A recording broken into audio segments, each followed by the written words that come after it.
my car fixed yet? It's the Studebaker. Yeah, you know, the one with the little doggy in the window that goes...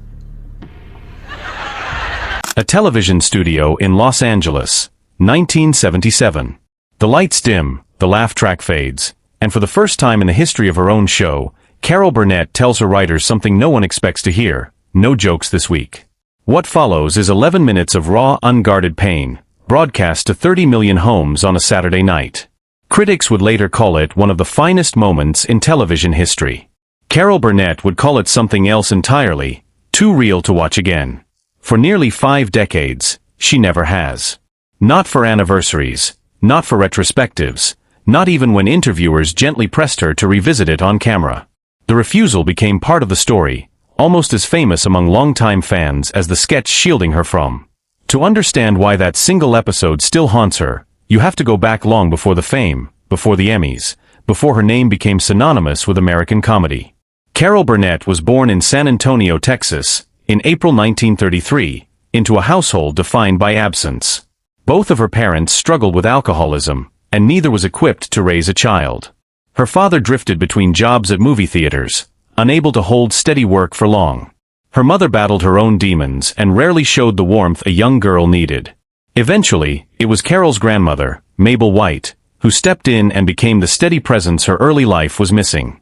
Together they left Texas in 1940 and moved to Hollywood, not toward glamour, but into a cramped single room in a rundown boarding house filled with people just as broken as the world Carol had left behind. Addicts, the mentally ill, and families clinging to hope while surviving on welfare filled the halls around her. Poverty shaped nearly every part of her childhood. She and her grandmother lived on barely $20 a week, enough for food but rarely anything more. Small pleasures, like the Saturday matinee at the local movie theater, were treated as sacred. Tickets cost a quarter for the two of them, more than a tenth of their weekly income, but for a few hours inside that dark room, the peeling paint and constant fear of home simply disappeared. It was in one of those theaters that a young Carol first heard Johnny Weissmuller's Tarzan yell echo through the room, and something in her lit up instantly. She began imitating it at home, obsessively perfecting the pitch and rhythm, not realizing she was training the same vocal instrument that would one day become her signature. It was inside that theater, and inside that same house full of struggling tenants, that Carol first discovered the power of performance, not as a luxury, but as a survival tool.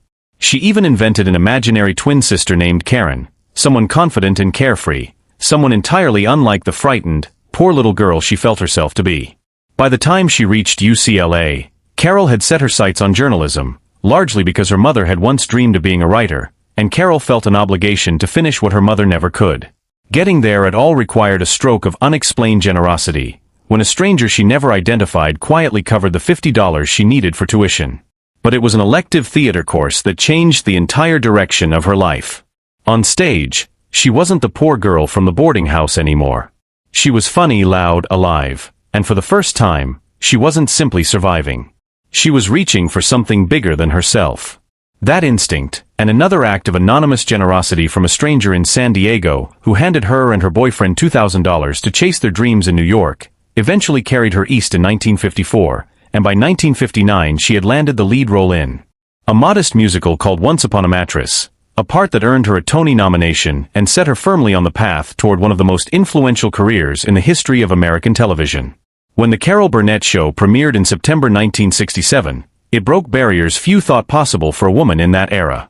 For 11 consecutive seasons, the show became appointment viewing for tens of millions of Americans every single week, eventually earning 25 Primetime Emmy Awards and a place among the most celebrated variety programs ever produced.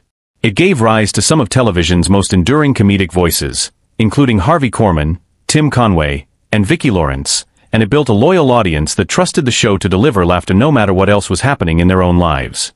Behind the scenes, the show was far from effortless. There were tense moments, like the week Harvey Korman nearly quit in frustration, and unpredictable ones, like Tim Conway's habit of saving his wildest improvisations for the live taping rather than rehearsal, leaving even his fellow cast members struggling to keep character. Those unscripted moments became part of the show's soul, raw and real in a way few programs of that era ever allowed themselves to be. That reputation for authenticity is exactly what makes the events of 1977 so striking. Among the show's most beloved recurring segments was a sketch called The Family, built around a fictional working-class household defined by disappointment, bickering, and quiet dysfunction. Carol played Eunice Higgins, a woman crushed under the weight of unmet expectations, desperate for recognition she never received. Normally, the sketch balanced heartbreak with comedy, letting audiences laugh even as they recognized something painfully familiar in Eunice's frustrations. But in 1977, the writers made a decision that broke from everything the show had built its reputation on. For one particular sketch, framed around a fictional television talent competition, there would be no punchlines, no exaggerated reactions, and no safety net of laughter to soften the blow. In the sketch, Eunice believes that a chance to sing on a talent show might finally be her ticket out of an unremarkable, overlooked life. Instead, she is mocked by the judges in front of an audience, her fragile hope dismantled in real time. Carol played the moment completely straight, with no comic exaggeration and no wink to the camera.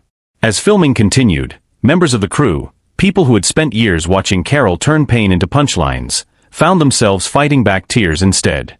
When the episode aired, the camera lingered slowly on Eunice's tear-streaked face as the studio lights dimmed, and for the first time in a decade, there was no music, no laughter, no relief. Just heartbreak, sitting quietly in front of the largest audience in television. Viewers were stunned. Critics praised the sketch as a masterclass in dramatic restraint, proof that Carol Burnett's talents extended far beyond physical comedy. Awards recognition followed. And yet, despite all of it, Carol Burnett has said she has never gone back to watch that particular episode again, not once in the decade since it first aired. In a 2010 interview, she explained that the performance struck too close to home, describing Eunice's pain as something that felt indistinguishable from her own. That admission carries enormous weight when placed against everything we now know about her childhood, the alcoholism, the poverty, the quiet ache of being a child who wanted more than anyone around her believed she deserved.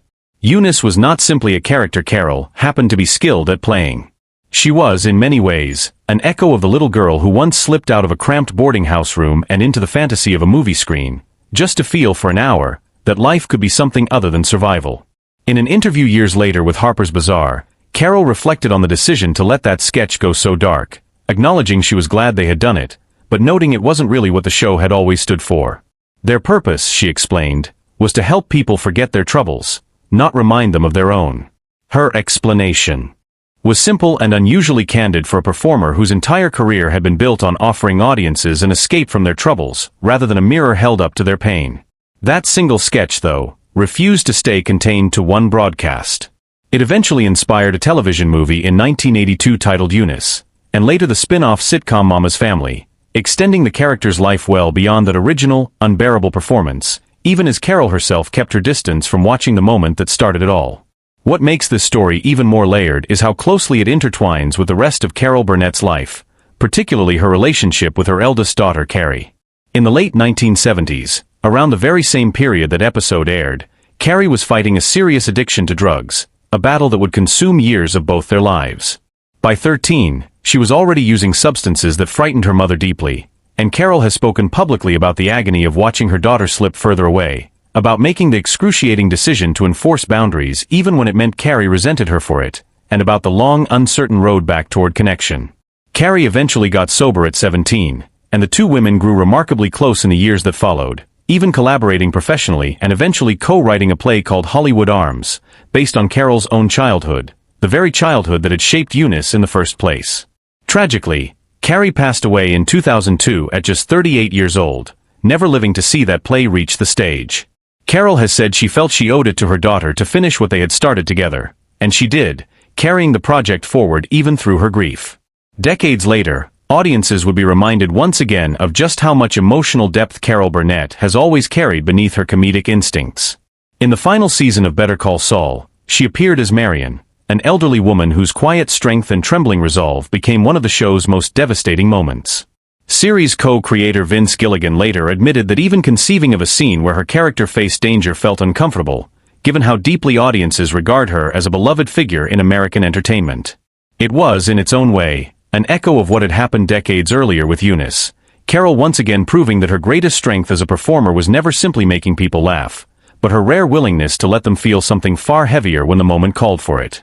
That willingness is perhaps what makes her refusal to revisit that 1977 episode so understandable.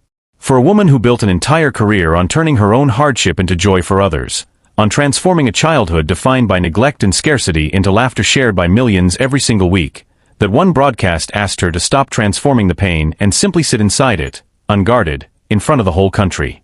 She gave audiences something extraordinarily honest that night, something that still resonates with anyone who has ever wanted more from life than the world seemed willing to offer them. But honesty, especially about our own oldest wounds, often comes at a cost the audience never sees on screen. Carol Burnett gave that performance everything she had inside her, drawing on a lifetime of quiet longing and rejection she had spent decades turning into comedy instead. And in return, she has spent nearly 50 years choosing not to relive it, protecting herself from a mirror she already knows too well. Perhaps that, more than any award, any standing ovation, or any glowing review from a critic, is the truest measure of just how real that performance actually was, and how much of herself she was willing to give her audience, even when it cost her something she has never quite gotten back, something she still chooses to hold quietly for herself alone.